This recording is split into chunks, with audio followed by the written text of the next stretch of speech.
What does SMCP mean for maintenance? Better scheduling. Knowing which work orders have the biggest impact on your facility allows you to schedule them more effectively.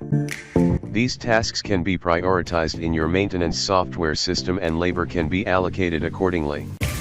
For example, if the SMCP is high, the task can move up your to-do list so it's not waiting behind 3 or 4 other tasks. You can also decide to put several technicians and more resources into a job if the SMCP is high. Less reactive maintenance. The chances of missing more than one PM cycle is greater when a PM is done more frequently. The more PM cycles that are missed, the more prone an asset is to sudden failure. SMCP is one method of quantifying this likelihood of unplanned reactive maintenance. You can take steps to remedy the problem and get your PMS back on track to avoid the potential for unexpected failure. Easier audits. Overdue maintenance leads to all kinds of compliance issues and failed audits.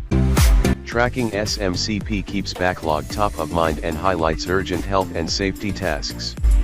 These overdue, but crucial tasks can be identified and taken care of before they fall off the radar and cause problems for your auditing process. Consistently overdue tasks can also be spotted and steps can be taken to address the root causes.